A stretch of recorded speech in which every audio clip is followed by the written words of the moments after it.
আসসালামু আলাইকুম, আশা করি তোমরা আমাকে শুনতে পাচ্ছো আর আমার স্লাইডটা দেখতে পাচ্ছো। তোমাদের অ্যাটেন্ডেন্স লিংক ওপেন করা আছে, তোমরা কাইন্ডলি অ্যাটেন্ডেন্সটা দিয়ে দিও, দুইটা ক্লাসেরই দিও। আর তোমরা তো একটা ছুটিতে যাচ্ছ, সেজন্য 10-15 মিনিট একটু হয়তো বা বেশি নিব আজকে। নেক্সট উইকটা তো তোমরা থাকতেছো না। তো এই স্লাইড আজকে যদি মোটামুটি শেষ করতে পারি তাহলে আরো চারটা স্লাইড থাকবে ইনশাল্লাহ। পাঁচটা ক্লাস পেলেই হয়ে যাবে, দেখা যাক ইনশাল্লাহ। তো যাই হোক, আমরা এখানে একটু একটু ধৈর্য ধরতে হবে আজকে। তবে নতুন জিনিস যেহেতু ইমেজের সাথে মিল আছে, সেজন্য আমি ভিডিওটা আগে পড়ালাম। হ্যাঁ, অডিওটাতে একটা নতুন কিছু কনসেপ্ট লাগবে, কিন্তু ভিডিও যেহেতু nothing but A sequence of ইমেজের কনসেপ্ট গুলা চলে আসবে।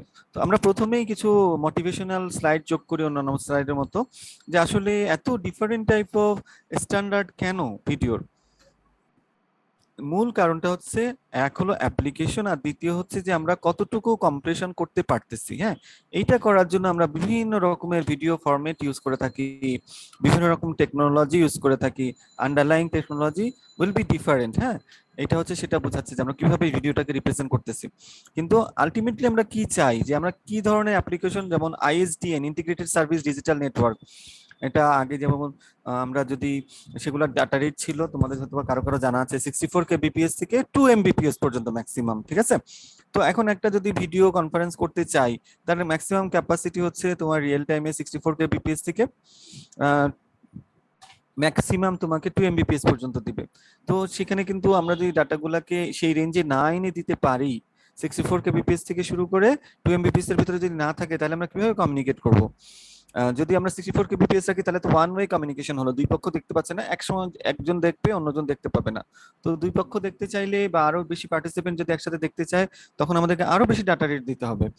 সো এখানে সেই জিনিসটা আমরা দেখতে পাচ্ছি, এই ধরনের টেকনোলজিটা আগে ইউজ করা হতো। এখন ডাটা রেট আমাদের কাছে plenty of data rate is there, ফলে আমরা আস্তে আস্তে বেটার এনকোডিং এর দিকে গিয়েছি। 90s এর দশকে প্রথম এমপেগ 1 টেকনোলজিটা আসছে। প্রথমে সেটা ইউজ হতো ভিডিও সিডিতে। তোমরা ভিডিও সিডি, তোমাদের আসলে ডিভিডি জামানা থেকেই দেখছো হয়তো, বা ভিডিও সিডি গুলো সেভাবে দেখোনি। তো ভিডিও সিডিতে যেটা করা হতো যে কমন ইন্টারচেঞ্জ ফরম্যাট বা কমন ইন্টারমিডিয়েট ফরম্যাট, এই ধরনের যে কোনো একটা নাম হবে, আইটেম ভুলে গেছি, সিআইএফ ফরম্যাটটা ইউজ করা হতো। 30 30 30 এমবিপিএস একটা ডাটাকে আমরা মাত্র 1.5 এমবিপিএস ডাটা দিয়ে রিপ্রেজেন্ট করতে পারি। এটা ছিল এমপেগ 1 এর প্রথম বৈশিষ্ট্য। ইট ওয়াজ বেসড অন জেপেগ। যে টেকনোলজিটা আছে তারাই এটা আসলে প্রপোজ করেছিল, জেপেগ যারা করেছে তাদের সাথে এটা মিল রেখে।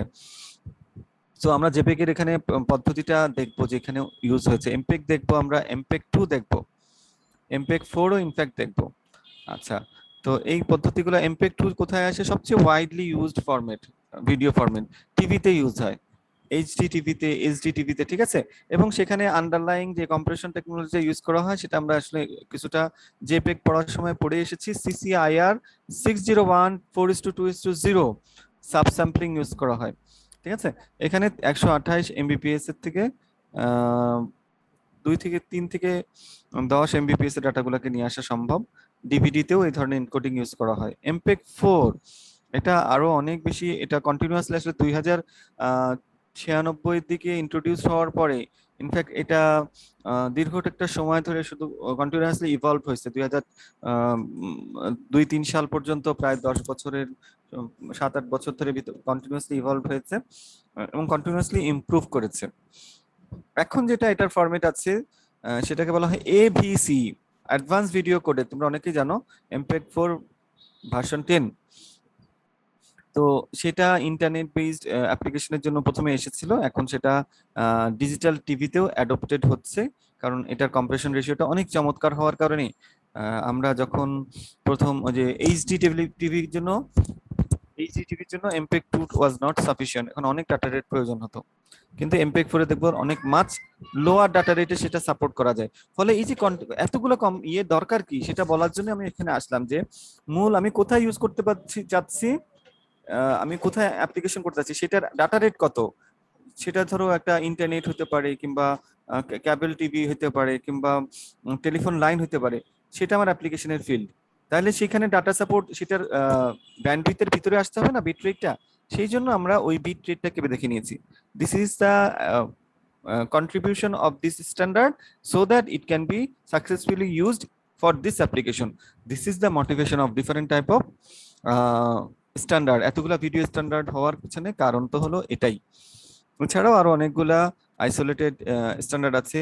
গ্র্যান্ড অ্যালায়েন্স এইচডিটিভি, এইচডিটিভি ব্রডকাস্টিং এর জন্য তাদেরও বিভিন্ন টেকনোলজি ছিল, কিন্তু আমরা ওটাকেই গুরুত্ব দিয়েছি যেটার মার্কেট শেয়ার বেশি, যেটা ভার্সেলাইল সবাই ইউজ করে, তাই না? সেটা হচ্ছে এমপেগ সিরিজের এই এনকোডিং টেকনিক গুলো। ইনফ্যাক্ট এটার একটা হায়ার ভার্সন আমরা দেখতে পাবো, এমপেগ 7।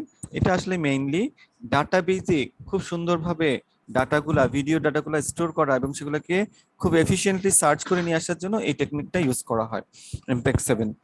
সো আমরা আরেকটু সামনে যাই।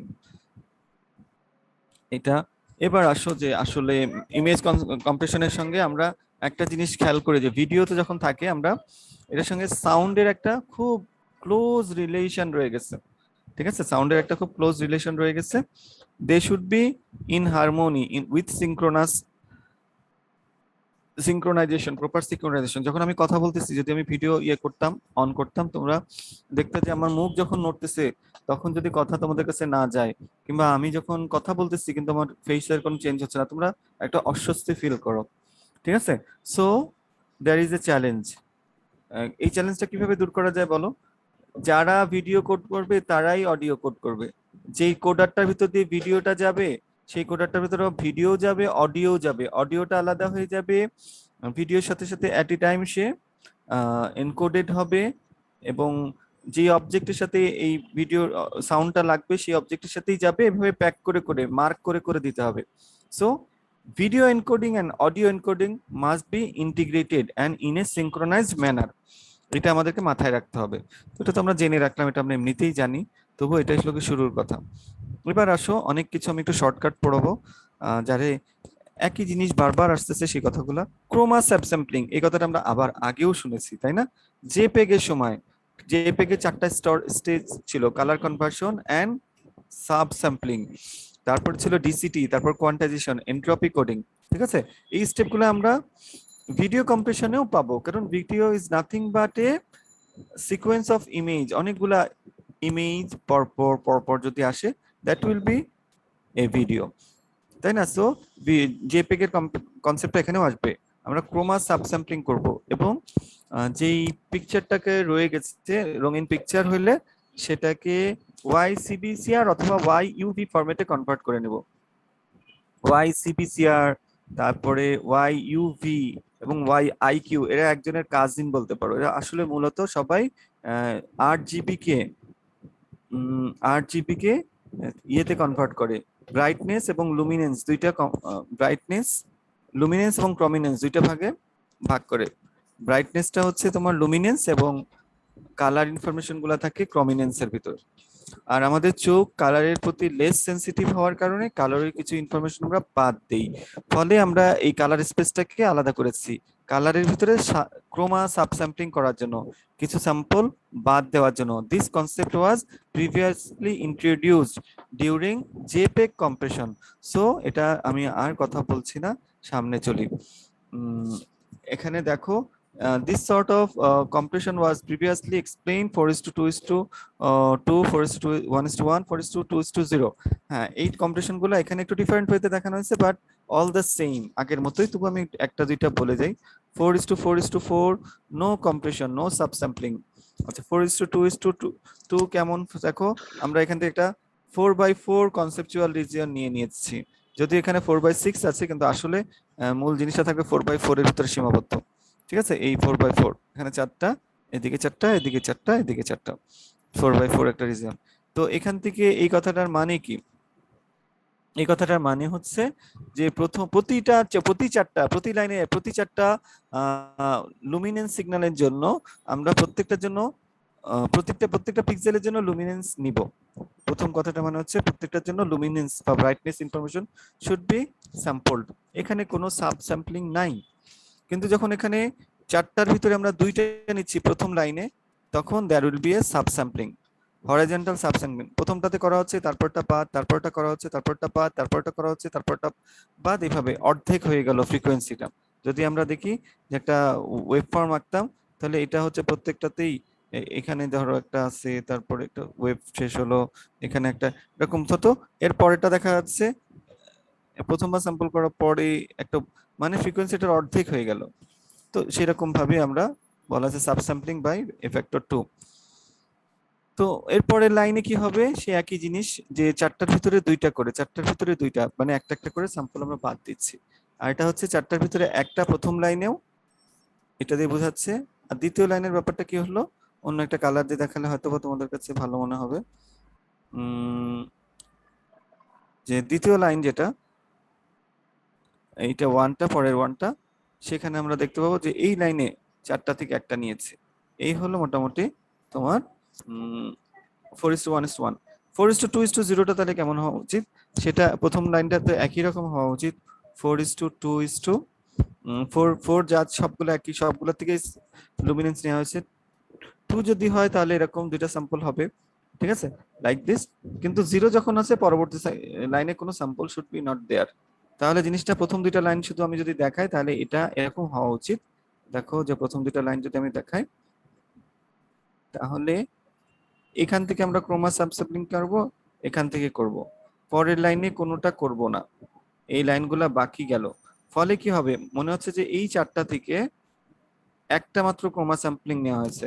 সেটা যে কোনোটার থেকে হতে পারে, যে কোনো চারটার থেকে নিতে পারি, সেজন্য এইভাবেও একটা অল্টারনেট রিপ্রেজেন্টেশন আছে। প্রথম চারটা পিক্সেল থেকে এই পাশাপাশি we are going two just sample one, এটাকে বলা হয় 4:2:0 টেকনিক। তো আমরা এটার জন্য জেপেকে যে ছবিটা ইউজ করেছি সেটা এখানে আবার আছে, আমি সেটাকে এক্সপ্লেনেশনটা সেটাকে অমিট করে যাচ্ছি, বিকজ দে আর রিডান্ডেন্ট, একই জিনিস বারবার। আচ্ছা, এবার দেখো, হ্যাঁ ছবির ভিতরে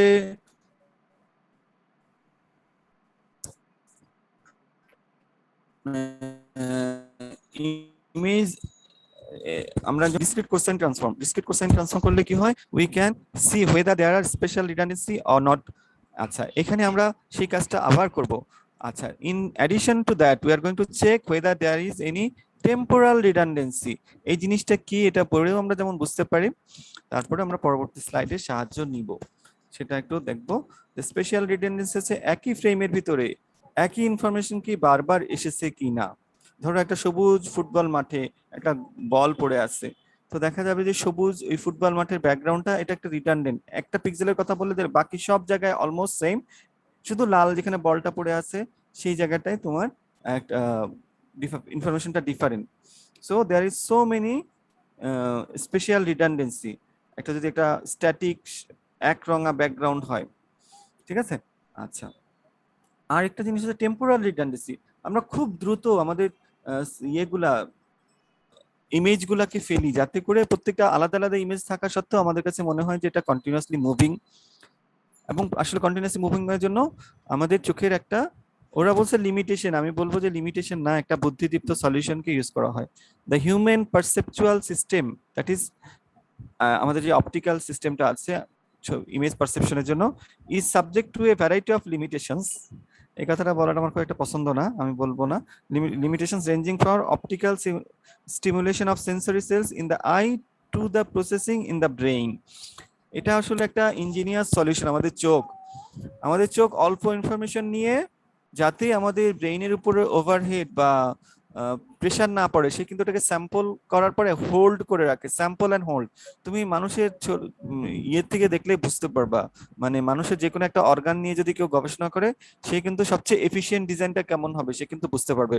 অল্প ডাটা নিয়ে কিভাবে সেই ডাটাটা প্রসেসিং করে এফিশিয়েন্ট ওয়েতে ভালো একটা আউটপুট দেওয়া যায়, সেগুলো হচ্ছে হিউম্যান অর্গানগুলোর একটা বৈশিষ্ট্য। ঠিক সেন্সর গুলোর একই বৈশিষ্ট্য। চোখে সে কি করে একটা ডাটা নিল, সে 10 মিলিসেকেন্ড কিন্তু ওইটার ডাটাটা ধরে রাখে। এটাকে অনেকে লিমিটেশন বলে, কিন্তু এটা একটা লিমিটেশন না, বরং এটা হচ্ছে কি যে আমাদের সেন্সর সিস্টেমগুলো যদি প্রত্যেক সময় ডাটা নিতে নিতে ব্যস্ত থাকতো, তাহলে কি হতো, মানুষ অল্পতেই টায়ার্ড হয়ে যেত।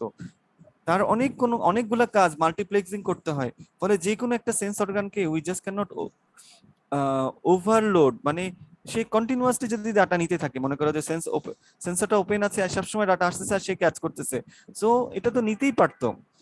তাহলে কি হতো, খুব সে সহজেই টায়ার্ড হয়ে যেত। আর এটা না করে সে অল্প কিছু ডাটা নিচ্ছে, সেটা থেকে সে কিন্তু পরিপূর্ণ যতটুকু তার ইনফরমেশন দরকার সে পেয়ে যাচ্ছে। সো এটাকে আমরা লিমিটেশন না বলে বলবো এটা একটা ইঞ্জিনিয়ার সলিউশন, যেটা আমরা রিয়েল লাইফেও ইউজ করি। আচ্ছা, তো এই কাজটা আমরা যখন দেখি যে এরকম আসলে আমাদের চোখ প্রতি 10 মিলিসেকেন্ড বা 20 মিলিসেকেন্ড পরে ডাটা পেলেই খুশি হয়, সো আমরা why don't we use the temporal resolution? আমরা কেন সবগুলা 20 মিলিসেকেন্ড পর পর ডাটাগুলো এনকোড করি, এবং এনকোড করতে যেয়ে দেখবো যে 20 মিলিসেকেন্ড মানে খুব একটা বেশি সময় না, এই সময়ে ডাটার ভিতরে অনেক মিল থাকবে, সেই মিলটার নাম হচ্ছে টেম্পোরাল রিডান্ডেন্সি। তো সেগুলো আমরা বাদ দিব। প্রথম ফ্রেমে যে ইনফরমেশন গুলো পাঠাই দিছি, পরবর্তী ফ্রেমে কেন আমি সেটা পাঠাবো বলো? এইটাই হচ্ছে টেম্পোরাল রিডান্ডেন্সির ব্যাপার। তো আমি সেই জিনিসটাকে বোঝার জন্য ইন্টারনেট থেকে খুঁজে কিছু ছবি যোগ করেছি। আশা করি দেখলে কিছুটা বেটার ফিলিং হবে, কারণ লেখা শুধু দেখলে খুব ইয়ে লাগে, মানে হতাশ হতাশ লাগে, সেজন্য ছবিগুলো দিছি। RGB পিকচার, একটা সোজা কথা, কালার পিকচার RGB তে একটা কোনো মেমোরিতে স্টোর করা আছে। প্রথম কাজ কি হবে, ক্যামেরার থেকে যে RGB পেয়েছি, ট্রান্সমিট করার আগে ক্যামেরার থেকে এটা স্টোর করা হয়েছে, ক্যামেরা থেকে পেয়ে RGB 3টা সেন্সর থেকে ডাটা নিয়ে এসে 3টা মেমোরি স্পেসে সেই ডাটাগুলো রেখেছে। এবার সে ডিসপ্লে করা কিংবা ট্রান্সমিট করা, তার আগে কি করবে, ফার্স্ট কাজ is you have to convert this RGB into YUV, luminance এবং ক্রোমিনেন্স কম্পোনেন্টে ভাগ করতে হবে। ফলে কি সুবিধা হবে, black and white display will be able to display this color image in a black and white format. এবার আসো, যখন এই ইমেজটা একটা আমাদের কাছে এসে পৌঁছালো, তখন কিন্তু এট এ টাইম YUV সবাইকে একসাথে প্রসেস করা শুরু করি না। যে পেগে দেখেছিলাম প্রথমে ওয়াইটাকে প্রসেস করি, তো যেটাকে আমি প্রসেস করি না কেন, প্রথমে সেটাকে আমরা অনেকগুলো ব্লকে, ছোট ছোট ব্লকে ভাগ করি। ইনফ্যাক্ট এই ব্লকে ভাগ করার আগে আমরা কিন্তু সাব স্যাম্পলিংও করি, সেটা আমরা আপাতত দিচ্ছি না, কারণ এখানে এই স্লাইডটা দেওয়ার মূল উদ্দেশ্য হচ্ছে উইড হ্যাভ টু মানে আইডেন্টিফাই স্পেশাল রিডান্ডেন্সি জিনিসটা কি, সেটাকে কিভাবে আমরা ডিল করতে পারি, টেম্পোরাল রিডান্ডেন্সিটা কি, সেটাকে আমরা কিভাবে ডিল করতে পারি, সেটা হচ্ছে এই পিকচারটার মেইন ফোকাস। সো আমরা সেখানে এটা সাবস্যাম্পলিংটা ইচ্ছাকৃতভাবে বাদ দিয়েছি। যদি সাবসামথিং কেউ নাও করে তাতেও কিছু আসে যায় না এই ক্ষেত্রে, এই ছবিতে। So we have some blocks will help us to do a mathematical operation known as discrete cosine transform. তো এতদিন আমরা দেখেছি যে ডিসক্রিট কোসাইন ট্রান্সফর্ম কি করে, যে একটা স্পেশাল ফ্রিকোয়েন্সি ডোমেইনে ইনফরমেশনটাকে নিয়ে যায়। এখানে আমরা আরেকটা জিনিস করি যে আসলে দিস প্রসেস ইজ ফিজিক্যালি যেই কাজের জন্য ইউজ হয়, it is used to remove the special redundancy from the picture থেকে স্পেশাল রিডান্ডেন্সি দূর করার জন্য আসলে ম্যাথমেটিক্যাল এই অপারেশনটা, প্রকৃতিতে যত ম্যাথমেটিক্যাল অপারেশন আছে তার প্রত্যেকটার একটা ফিজিক্যাল এফেক্ট আছে, এখানেও তাই। আমরা এই ম্যাথমেটিক্যাল অপারেশনটা করতেছি কেন, it has a physical impact. সেই ইম্প্যাক্টটা কি, আমরা যদি করি যে ডিসক্রিট কোসাইন ট্রান্সফর্ম করার পরে সেগুলো যদি প্লট করি, আমরা দেখতে পাবো there will be special redundancy. কিভাবে, একটা পার্টিকুলার ভ্যালুতে অনেকগুলা পিক্সেল সেই ভ্যালুটা ধারণ করে, অন্য একটা ভ্যালু কম সংখ্যক পিক্সেল ধারণ করে। তো এখানে এই যে এই ভ্যালুটা, দিস ইজ রিডান্ডেন্ট, এখানে একটা ভ্যালু বলতে হবে যে অমুক অমুক অমুক পিক্সেলে সেগুলো আছে। এই যে এরকম যদি হয় তাহলে এখানে স্পেশাল রিডান্ডেন্সি আছে। আর যদি দেখা যায় সবগুলাতে একই রকম ভ্যালু আসছে, সবগুলা ছোট ছোট ছোট ছোট, তাহলে বোঝা যাবে এখানে স্পেশাল রিডান্ডেন্সি না, এখানে সবগুলা ডিফারেন্ট ডিফারেন্ট কালার আসছে, সেগুলাকে বেশি কম্প্রেস করা যায় না। তো আমরা ডিসক্রিট কোসাইন ট্রান্সফর্ম করার মূল উদ্দেশ্য হচ্ছে we are going to find whether there is any special redundancy or not। সেটা জানার পরে সেটাকে আমরা কিভাবে দূর করি, we remove it through quantization করার পরে আমরা এই 2D ম্যাট্রিক্সটাকে ভেক্টরে কনভার্ট করি through zigzag scanning, and then we do entropy coding অথবা হাফম্যান এনকোডিং করে আমরা সেটাকে ট্রান্সমিট করি। This is how special redundancy in a image was removed. And this process, if you recall JPEG, then you will see that this is the similar approach that is followed in JPEG also. This is nothing but JPEG. এই কাজটা কিন্তু MPEG এও আছে। In addition to that এখানে আরেকটা কাজ হয়, because এখানে জেপিজি শুধু একটা ইমেজ ছিল, এখানে দেখা যাচ্ছে group of images there, so we are going to make a comparison between the image that are coming very in quick succession, অনেক দ্রুত গতিতে যে সমস্ত ইমেজগুলো আসছে তাদের ভিতরে প্রচুর ইনফরমেশন রিডান্ডেন্ট থাকবে, সেটাকে দূর করার সবচেয়ে সহজ উপায় কি? Just find out the difference, straight forward দুইটা ইমেজ নাও বিয়োগ করো, ইমেজ নাও বিয়োগ করো। দেখো প্রথম ইমেজটা থেকে তো আগে কিছু বিয়োগ করার ছিল না, এটাকে আমরা একটা নাম দিয়েছি ইন্ট্রাকোডেড। ইন্ট্রাকোডেড মানে নিজের ভিতরে যত ডাটা আছে সবগুলাই ইউজ করা হয়েছে, অন্য কোনো ফ্রেমের উপর সে ডিপেন্ডেন্ট না। ইন্ট্রা নট ইন্টার, আই দিয়ে ইন্ট্রা বোঝাচ্ছে। এরপরে দেখো বি ফ্রেম যেটা আছে বাই ডাইরেকশনাল, এটা কিন্তু এই ফ্রেম থেকে কিছুটা বিয়োগ করে যে কিছু ইনফরমেশন নেওয়া হয়েছে এবং পরবর্তীতে কোন একটা ফ্রেম আছে সেটা থেকে কিছু নেওয়া হয়েছে, ফলে দুইটা আগের একটা ফ্রেম এবং পরের একটা ফ্রেম থেকে যে ইনফরমেশন গুলা আগের ফ্রেম এবং পরের ফ্রেমে নাই, যেগুলা রিডান্ডেন্ট গুলা বাদ দিছি, যেগুলা রিডান্ডেন্ট না মানে যেগুলা খুব যে ইনফরমেশন গুলা জরুরি, যেগুলা এক্সট্রা নাই, সেগুলাকে শুধু এনকোড করেছে। এটা বের করার উপায় কি? Just find out the difference. So this is how temporal redundancy is removed, পাশাপাশি দুইটা ফ্রেমের বিয়োগফল বের করার মাধ্যমে। এই কাজটা আমরা কিভাবে করি? এইভাবে, একটা ব্লক ডায়াগ্রামটা এখানে দেওয়া হয়েছে, একটা 8 GB ইমেজ আসবে, তারপরে এখানে সে প্রথমে দেখবে যে জেপিইজি এর সঙ্গে প্রথম পার্থক্যটা আমরা দেখতে পাচ্ছি, জেপিইজি এই ব্লকটা নাই ব্লক কম্পারিজন করার জন্য। তো যাই হোক, আমরা দেখলাম যে ব্লক কম্পারিজন যদি করা হয় তাহলে কি সুবিধা অসুবিধা সেটা আমরা পরে দেখব। প্রথমবার যখন একটা ফ্রেম আসতেছে আমাদের ব্লক কম্পারিজন করার মতো আগের কোনো ফ্রেম নাই, ফলে কি হবে, যেই ব্লকটাকে পাঠিয়েছিলাম সেটার সঙ্গে 0 বিয়োগ হবে, ফলে অরিজিনাল সেই ব্লকটাই যাবে। তারপরে it will be DCT transform, তারপর quantization, run length encoding and Huffman coding. প্রথম ডাটাটা just it will be JPEG encoded, প্রথম ফ্রেমগুলো আছে তাদেরকে আসলে জেপিইজি করা হবে, দ্যাটস অল, নাথিং নিউ, আর কিছু না। কিন্তু এরপরে যে ফ্রেমটা আসবে মানে দ্বিতীয় ফ্রেমটার দিকে একটু তাকাই, দ্বিতীয় ফ্রেমটা যখন আসবে তখন ততক্ষণে আমরা দেখতে পাচ্ছি এখানে দ্বিতীয় ফ্রেমটা আসছে, প্রথম ফ্রেমটা এদিক থেকে এসে কোয়ান্টাইজেশন হওয়ার পরে এখানে চলে আসছে এক নাম্বার ফ্রেমটা এখানে চলে আসছে। ফলে যখন এখানে ব্লক কম্পারিজন করব তখন আমরা আসলে কিন্তু দুইটার পার্থক্যকে এখানে পাচ্ছি, প্রথম ফ্রেম এবং দ্বিতীয় ফ্রেমের পার্থক্য, সেটাকে ডিসিটি করেছি, সেটাকে কোয়ান্টাইজ করেছি, সেটাকে আসলে জেপিইজি করে পাঠিয়ে দিলাম। পরের বার এররটাকে, তাদের ডিফারেন্সটাকে এনকোড করা হচ্ছে। This is how we are removing temporal redundancy. ঠিক আছে, এই খুব জিনিসটার নামগুলা রাশভারী কিন্তু কাজগুলা খুব সিম্পল, তাই না? আচ্ছা, এই হলো মোটামুটি আমার এমপেগ 1 যে ভিডিও কম্প্রেশন আছে তার ব্লক ডায়াগ্রাম। তো মোটামুটি আমরা আশা করি বুঝতে পেরেছি, কিন্তু এখানে এটা একটা দুইটা এনকোডিং কে দেখাচ্ছে, আই ফ্রেমের এনকোডিং, তোমরা একটু পরে আই ফ্রেমটা আবার দেখবা, এবং পি ফ্রেমের এনকোডিং। হ্যাঁ, বি নামে আরেকটা ফ্রেম আছে, সেটা যদি দেখাতে চাইতাম তাহলে আমাদের এখানে আরেকটা ফিডব্যাক পাথ আসতো, সেটা আমাদেরকে দেখানো হয় নাই, বা আমরা কোনো যেহেতু এই বইতে নাই সেটা আমরা অমিট করে যাচ্ছি। এই বইতে আই এবং পি ফ্রেমের এনকোডার এটাই দেওয়া আছে।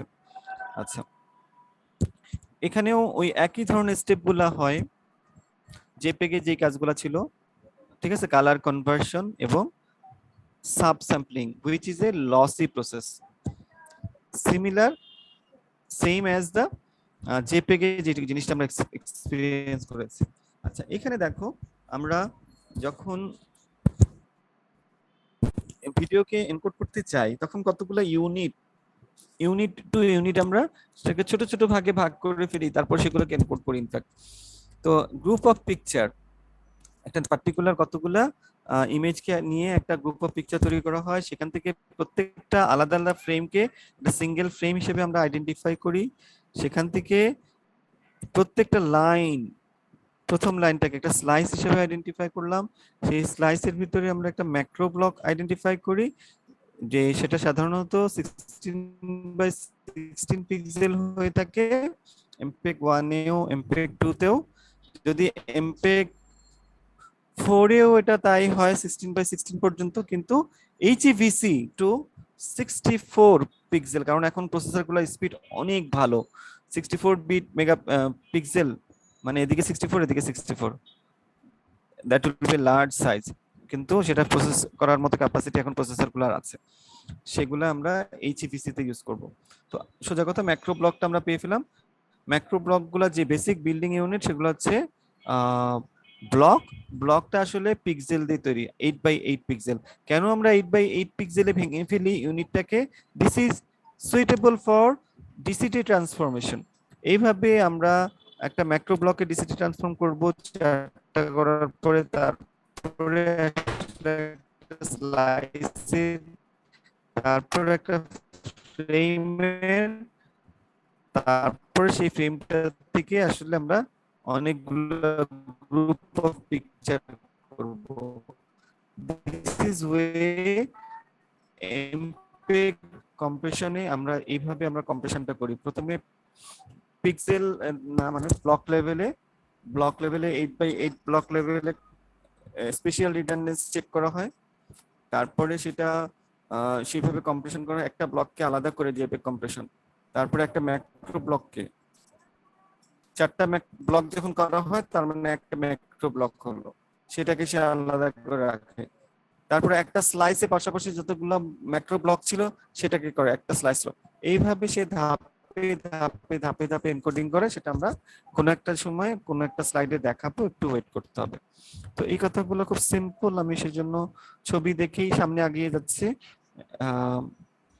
হ্যাঁ, যদি তোমাদের এখানে কোনো কোশ্চেন আসতো তাহলে কিভাবে আসতো?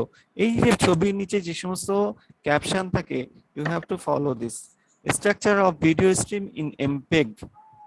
সেটা কি হবে সেটা যদি তোমাদেরকে বলে যে ছবি এঁকে দেখাও, তখন তোমরা ডেপিক্ট দা এইগুলো ছবি এঁকে দেখাতে হবে। দ্যাটস অল, খুব সিম্পল একটা জিনিস। আচ্ছা, এবার একটু ইন্টারেস্টিং একটা ফিচার, কিন্তু খুব সিম্পল ওয়েতে এই বইতে দেখানো হয়েছে, সেটা আমি তোমাদের সাথে শেয়ার করি। যে রিডান্ডেন্সি দূর করব কিভাবে, প্রথম কাজটা ছিল প্রথম স্লাইডে টেম্পোরাল রিডান্ডেন্সিটা দূর করব বের করার মাধ্যমে। থার্ড একটা টেকনিক এখানে শিখতেছি, সেটা কি using the motion vector. Using motion vector, motion estimation করব আমরা, ঠিক আছে, মুভমেন্ট প্রেডিকশন করব। তো সেই প্রেডিকশন নামটা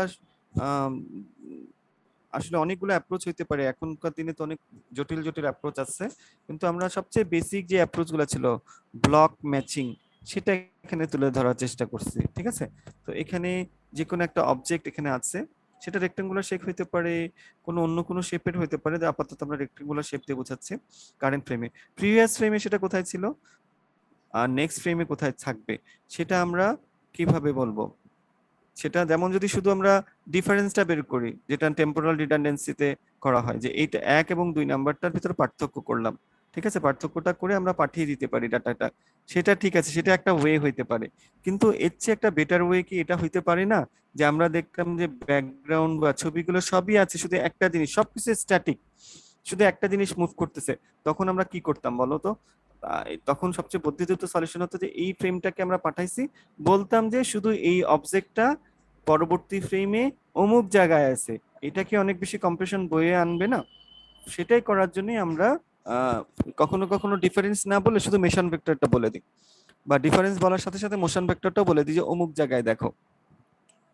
আচ্ছা, তো সেটা এখানে আমরা তুলে ধরার চেষ্টা করছি যে কিভাবে হবে এই মোশন ভেক্টর জিনিসটাকে। আমরা বাই ডিফল্ট এখানে একটা ব্লককে আইডেন্টিফাই করি যে এটা আগের ফ্রেমে কোথায় ছিল। কিভাবে খুঁজে পাওয়া যাবে বলো তো?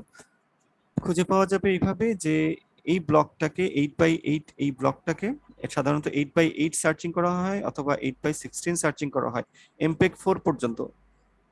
এরপরে আচ্ছা বড় একটা সার্চিং রিজন আমরা কখনো কখনো ইউজ করব। কতটুক পর্যন্ত? আমরা জানি যে এটা কতক্ষণ থেকে পরপর আসবে। আমাদের চোখ 10 মিলি সেকেন্ড থেকে 20 মিলি সেকেন্ড পর্যন্ত একটা সেন্সেশন ধরে রাখতে পারে একটা ইমেজের, ফলে এটা ইট মে বি 10 মিলি সেকেন্ড থেকে 20 মিলি সেকেন্ড পর্যন্ত, ঠিক আছে। তো এই মিলি সেকেন্ডে একটা অবজেক্ট কতদূর যেতে পারে সেটা থেকে আমরা একটা সার্চিং রিজিয়ন ঠিক করি, যে এদিকে এত পিক্সেল, ডব্লিউ এদিকে এত উপরে নিচে সব পজিটিভ দিকে এখানে ডব্লিউ পিক্সেল, এদিকে নেগেটিভ দিকে ডব্লিউ পিক্সেল, উপরের দিকে পজিটিভ ডব্লিউ পিক্সেল, এদিকে ডব্লিউ পিক্সেল। এইভাবে করে আমরা একটা রেঞ্জ ঠিক করি, সার্চ রেঞ্জ, যে এর ভিতরে আমরা সার্চ করব। কিভাবে সার্চ করব? এই অবজেক্টটা, এই ব্লকটাকে আমরা খুঁজবো, এই ব্লকটার যেটা অরিজিনাল এই পজিশনে ছিল সেটাকে 00 বলে আমরা একটা 2 ডাইমেনশনাল সার্চ করব। সেই সার্চটা ব্লক লেভেলে হতে পারে, পিক্সেল লেভেলে হতে পারে। এই ব্লকটাকে আমি এখানে যে অরিজিনে ছিল যে পজিশনটা, সেটা এখানে কয়টা পিক্সেল আছে, 8 বাই 8 পিক্সেল আছে, ঠিক আছে। এটাকে আমরা ফার্স্টে একটু এটা সার্চটা তোমাদের ফাস্ট করার জন্য আমরা একটা একটা করে ব্লক করে সরে যাব। প্রথমে এটা হচ্ছে তোমার 10 পজিশন, এটা হচ্ছে 20 পজিশন। একটা একটা করে ব্লক করে করে সে যাবে, কতটুকু পর্যন্ত যাবে, যতক্ষণ না সে এদিকে ডব্লিউ, ওদিকে দেখাতে পাচ্ছি না, যেটা minus W, plus W R minus W এর ভিতরে থাকে। ঠিক সিমিলারলি এদিকে কতটুকু যাবে, প্লাস ডব্লিউ পর্যন্ত, মাইনাস ডব্লিউ পর্যন্ত। এবং সে আসলে এই দেখতে থাকবে যে ম্যাচ করবে ব্লকগুলা, যে বিয়োগফলটা কেমন আসে, সেটা পরবর্তী স্লাইডে আমি দেখিয়েছি যে সে আসলে এরকম আগের যেই স্লাইডটা আছে, এখানে একটু মুছে ফেলি, দেখো যে এখন যে ফ্রেমটা আছে তার ভ্যালু, ঠিক আছে, সেটা আগের ফ্রেমের ভ্যালু থেকে বিয়োগ করতেছে, ফলে difference is recorded, being recorded. যেখানে এই অবজেক্টটাকে হুবহু পাওয়া যাবে সেখানে ভ্যালুটা সবচেয়ে কম হবে। এটা বের করার জন্য minimum, absolute difference, minimum squared, error, এই ধরনের বিভিন্ন টার্ম আমরা ইউজ করে থাকতে পারি, বিভিন্ন পারফরমেন্স ম্যাট্রিক্স ইউজ করতে থাকি। সোজা কথা মূলত আমাদেরকে ডিফারেন্সটা বের করতে হবে। This is the main thing about motion estimation. যখন আমরা পার্থক্যটা বের করলাম, তো আমরা দেখলাম যে একটা পার্টিকুলার লোকেশনে ব্লকটাকে সরিয়ে নিয়ে যাওয়ার পরে তখন আমাদের এররটা সবচেয়ে কম হয়, ম্যাক্সিমাম অ্যাবসলিউট ডিফারেন্স কিংবা ম্যাক্সিমাম স্কোয়ার্ড এররটা। সেই লোকেশনটায় আগের যে পয়েন্টটা ছিল যেটা 00, সেটা এখন কোথায় আছে, সাপোজ D1 D2 তে আছে। এই D1 D2 আসলে এই দুইটা আমাদেরকে কি বোঝাচ্ছে, মোশন ভেক্টর। পরবর্তী ফ্রেমে কোথায় তার লোকেশনটা ছিল, মানে আগের ফ্রেমে কোথায় ছিল লোকেশন, কিংবা এটাকে আমরা রেক্টাঙ্গুলার ফরম্যাটে দিতে পারি যে আগের অরিজিন থেকে এতটুক দূরে এত অ্যাঙ্গেলে ছিল। So in addition to difference, sending the difference, we are going to send a coordinate, a sort of coordinate for motion estimation, which will further help to compress the image. So এই concept গুলো খুব interesting, তোমরা কতটুকু ইয়ে করতে পারছো আমি জানি না, বা আমি বুঝাইতে পারতেছি কতটুকু। সো দ্যাটস অল অ্যাবাউট হচ্ছে মুভমেন্ট। হ্যাঁ, এখানে আরো অনেক, ইন অ্যাডিশন টু দিস, এখানে আরো অনেক তোমরা টেকনিক আছে। ব্লক ম্যাচিংটা তো আমরা শুধু দেখালাম, এখানে অপটিক্যাল ফ্লো, তারপরে ধরো ফেজ কোরিলেশন, এই ধরনের different type of advance technique গুলো আছে, এবং অবজেক্ট ওরিয়েন্টেড টেকনিক গুলো আছে। সেগুলা কোনো একটা সময় যাদের আগ্রহ আছে তারা পড়বে, কিন্তু you need to know the first thing, মানে সবচেয়ে বেসিক অ্যাপ্রোচটা এটা, ঠিক আছে। সবচেয়ে এই বেসিক অ্যাপ্রোচ থেকে কিভাবে অ্যাডভান্স করা যায়, এটা কি কি প্রবলেম আছে, সেটা থেকে পরবর্তী টেকনিকগুলো আসছে, যেটা আসলে আমাদের বইতে কভার করেনি বলে আমি সেটা তোমাদেরকে প্রেজেন্ট করতেছি না। আচ্ছা, এরপরে আসলে আমরা খুব দ্রুত সামনের টপিকসে যাই। হ্যাঁ, এর আগে অলরেডি আমি বলেছি টেম্পোরাল রিডান্ডেন্সি দূর করার জন্য আমরা, আচ্ছা, ডিসি ট্রান্সফরমেশন কেন করি, স্পেশাল রিডান্ডেন্সি দূর করার জন্য। আর টেম্পোরাল রিডান্ডেন্সি দূর করার জন্য আমরা ফ্রেম গুলাকে কয়েকটা ভাগে ভাগ করি। একটা হচ্ছে আই ফ্রেম, এখানে intra coded picture, it is complete image like JPEG or BMP file image, সেটাকে আমরা এনকোড করি। সেটা কোনটা হয়, একটা গ্রুপ অফ ইমেজের first image is the I, এর আগে কোনো ইমেজ নাই, তাহলে ডিফারেন্সটা বের করবে কিভাবে, ঠিক আছে। এই pre frame holds only the changes in the image from the previous frame. For example, in a scene where a car moves across a stationary background, only the car's movement need to be encoded. The encoder does not need to store the unchanging background pixel, which is redundant in the P frame, তাই না? আগের pixel থেকে কিছু data নিয়ে নিবে, আর যে পরিবর্তনটা আসছে সেটা শুধু এই পিক্সেলে পুট করবে, দ্যাট ইজ পি ফ্রেম। যদি তোমাদেরকে জিজ্ঞেস করা হয় কোন ফ্রেমে টেম্পোরাল রিডান্ডেন্সিটাকে রিমুভ করা হয়েছে, যদি বলা হয় আই ফ্রেম, পি ফ্রেম না বি ফ্রেম, তো তোমার অবশ্যই বলবা যে আই ফ্রেম না, পি ফ্রেম এবং বি ফ্রেমে টেম্পোরাল রিডান্ডেন্সিটাকে দূর করা হয়। একই ডাটা দুইটা ডিফারেন্ট টাইমে এসেছে, তাদেরকে দূর করার সিস্টেম আছে। সো এরপরে বাই ডাইরেকশনাল বা বি ফ্রেম, সামনে একটা ফ্রেম আসবে, কারণ সবগুলো ফ্রেমই তো আমার কাছে ইনফ্যাক্ট আছে, যখন এনকোডার এনকোড করতে যায় তার কাছে এরকম না যে স্যার ফিউচারে যে ফ্রেমটা আসবে সেটা আমরা কিভাবে এনকোড করব। ইনফ্যাক্ট ফিউচার হইলেও এই এই ইমেজটার জন্য সেই ফিউচার, কিন্তু আমার কাছে সেই ফিউচার না। এটা কিন্তু একটা মজার বিষয় আমাদের। যেমন ধরো আমরা আমাদের জীবনের কথাই চিন্তা করি। তো আমাদের জীবনে যেরকম অনেক কিছুই মানে আল্লাহ আমাদেরকে বলেছেন যে এই ঘটনা ঘটবে, কারণ আল্লাহর কাছে কিন্তু ফিউচার না, সেটা হচ্ছে আল্লাহর কাছে জানা সবকিছু। আর আমাদের এখানে আছে যেমন একটা ভিডিও যখন এখানে আসছে, ভিডিওটা যখন স্টোর করা আছে, সামনের ফ্রিকোয়েন্সি ইয়েটা স্লাইডটা, এই স্লাইডটার জন্য ফিউচার, কিন্তু যেখানে স্টোর করা আছে সেখানে তো কিন্তু এটা ফিউচার না, সেটা আগের থেকে রেফারেন্স হিসেবে নিয়ে আসা যাবে, সেই কাজটা এনকোডারে তাই করে। এই প্রেজেন্ট ফিউচার এটা it can be encoded from the predicted from the future image. শুনে হঠাৎ করে আকস্মিকভাবে মনে হবে হাই রে, ফিউচারের একটা ইনফরমেশন কেমনে আমরা এডিট করতেছি। এটা তখন সম্ভব যখন আগের থেকে সবকিছু এটা ডাটাটা আমার কাছে পুরো মুভি সমস্ত ফ্রেম গুলো আছে, তখন এই future data is also present there. So এখানে আমরা দেখতে পাচ্ছি এটা একজন এনকোড করার সময় আমরা প্রিভিয়াস স্যাম্পলটাও নিব, নেক্সট স্যাম্পলটাও নিব। তো এটা কেন দরকার হয়? একটা বিট রেট কি একটা নির্দিষ্ট সেকেন্ড, একটা সেকেন্ডে ধরো একটা পার্টিকুলার 4 kbps দিয়ে আমাকে ডাটাটা রিপ্রেজেন্ট করতে হবে। আই আই ফ্রেম গুলাকে এনকোড করতে আমার সবচেয়ে বেশি ডাটা লাগে, এরপরে বি ফ্রেম গুলাকে এনকোড করতে সবচেয়ে বেশি ডাটা লাগে।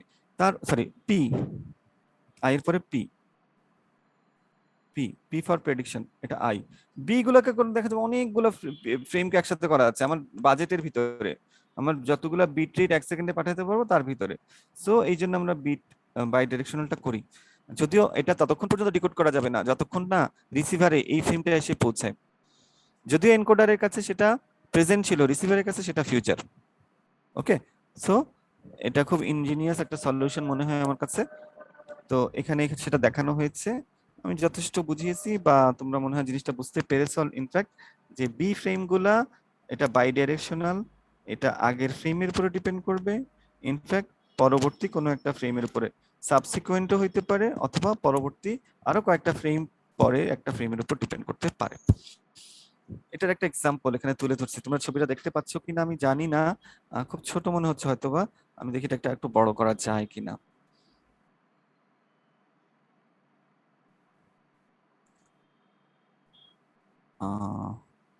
ছুটিতে যাচ্ছ সেদিন আজকে একটু কষ্ট করো, একটু ক্লাসগুলা একটু বেশি।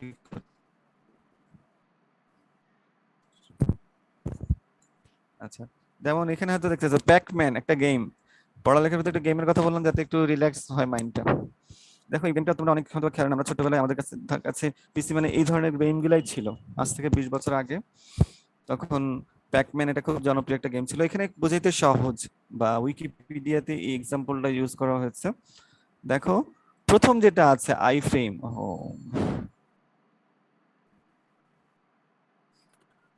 আমার অ্যারোটা হয়তো তোমার নোটিস করতে পারছো, আই ফ্রেম যেটা সে একটা ফ্রেমের উপর আছে, পরবর্তী 3টা ডট সে ডটের দিকে অ্যাপ্রোচ করতেছে, ঠিক আছে।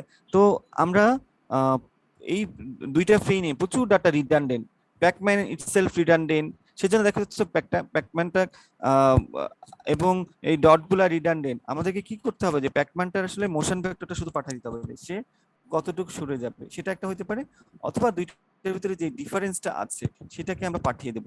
তো এটা ডিফারেন্স পাঠানোর সাথে সাথে যদি মোশন ভেক্টরটা দিয়ে দেওয়া হয় যে এটা কোঅর্ডিনেটটা কতটুকু সরে গেছে, তাহলে কিন্তু আরো কম ডাটাতে আমি সেটা রিপ্রেজেন্ট করতে পারবো।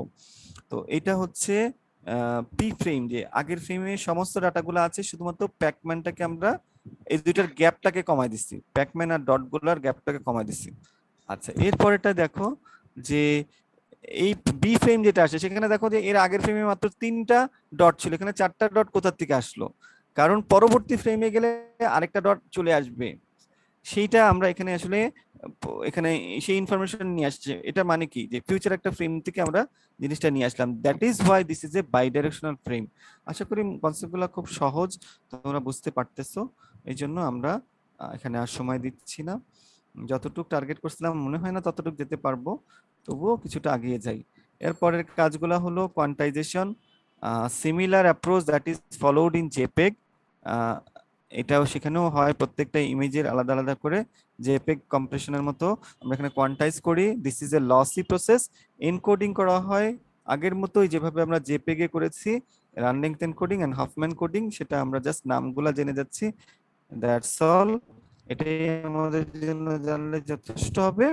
আচ্ছা, আর এরপরে আমরা আজকে যা কিছু পড়েছি সেটা হচ্ছে আসলে এমপেগ 1। নেক্সট ক্লাসে আজকে যতই পারি তো কিছুটা শুরু করবো, আদারওয়াইজ যদি তোমরা ওভারলোডেড মনে করো আমরা একটা গ্যাপ দিয়েও শুরু করতে পারি, কারণ ছুটির পরে এগুলো ভুলে যাবা হয়তো, বা এই এমপেগ 2 থেকে শুরু করলে জিনিসটা মাথায় বেশি থাকবে সেরকম একটা ব্যাপার থাকতে পারে।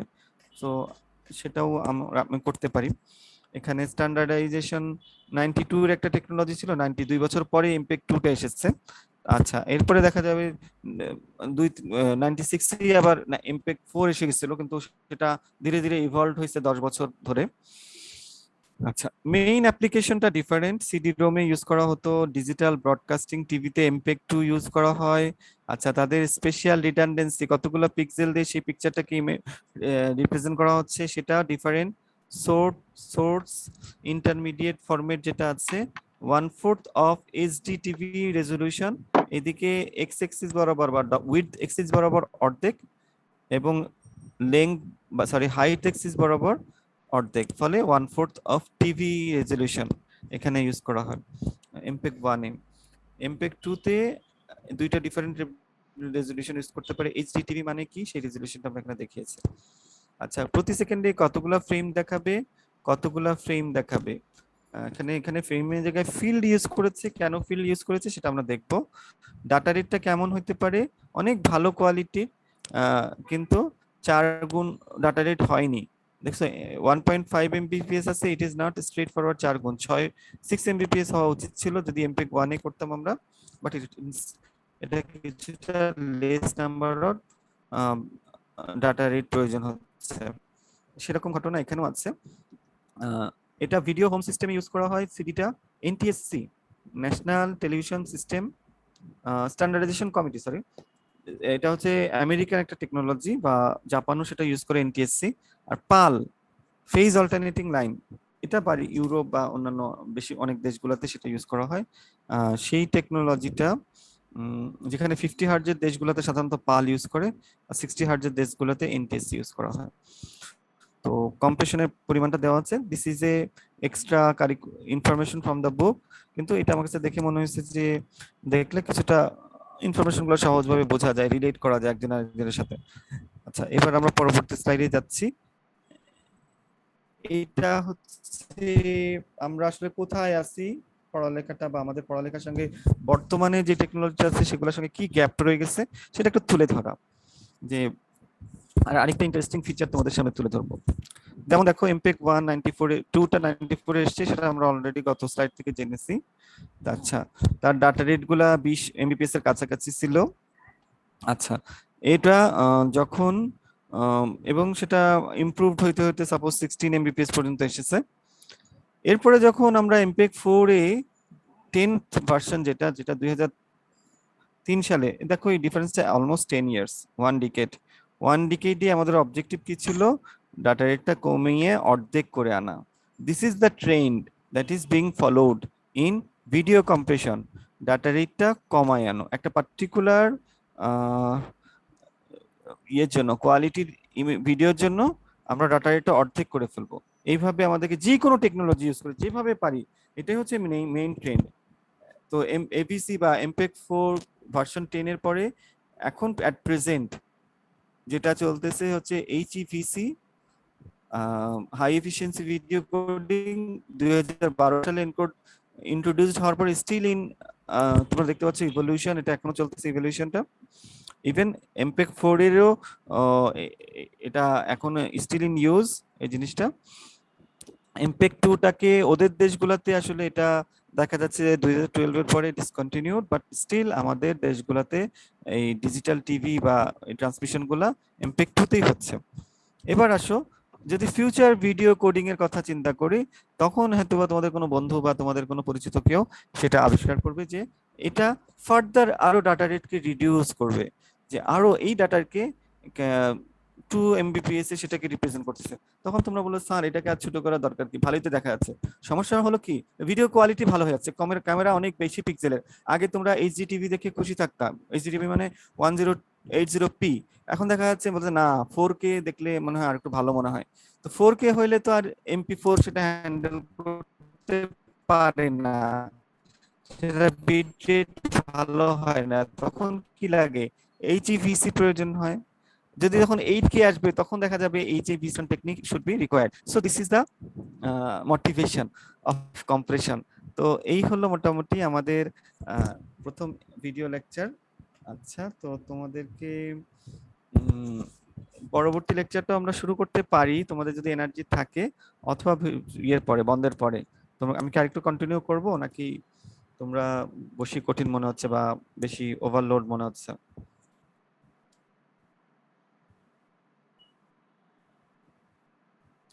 আচ্ছা, তো যেহেতু একটা স্টেজে এসে শেষ হয়েছে, তো আমি আর কন্টিনিউ করতে চাচ্ছি না, তোমরা হয়তো বলতেছো, কারণ অর্ধেকটা শুরু করাচ্ছে, একদম শেষের থেকে শুরু করব। অর্ধেকটা শুরু করলে পুরোটা শেষ করতে পারবো না আসলে 10 মিনিট। আমি ইনফ্যাক্ট আরো মানে 16টা স্লাইড ছিল, তো আমি ধরে নিয়েছিলাম যে 40 মিনিটের ভিতরে সেটা শেষ করবো, তো পুরোটা সময় লাগিয়ে ফেলেছি। এই জন্য আমি, আমার টার্গেটটা ফিক্স হয় না। এখন শুরু করলে 10 মিনিট 15 মিনিটে আমি পুরোটা নতুন কনসেপ্ট দিতে পারবো না আর কি। পরের স্লাইডটা সেটা বন্ধের পরেই আমরা করব। তো মেন্টালি প্রিপেয়ার থাকো যে একটা ক্লাস হয়তো বা আমার এক্সট্রা লাগতে পারে। তোমাদের যেহেতু ছুটির জন্য কিছু ক্লাস মিস যাচ্ছে, আমার টোটাল একটা ক্লাস হয়তো বা এক্সট্রা তোমরা অন্য কোনো সময় আমাকে দিতে হইতে পারে। সেটা বুধবার দিন তোমাদের একটা স্লট আছেই, সেটা ইয়ের পরে আমাকে দিবা, কি বলে, ছুটি থেকে আসার পরে। আমি মঙ্গলবার দিন যেমন ক্লাস করব, মঙ্গল বুধ বৃহস্পতি 3টা ক্লাসই করতে হবে আমাকে। তারপরে ইনশাল্লাহ আমরা এই গ্যাপটা মেক আপ করতে পারবো, অন্য সেকশনের সঙ্গে যে গ্যাপটা হয়ে গেল তোমাদের।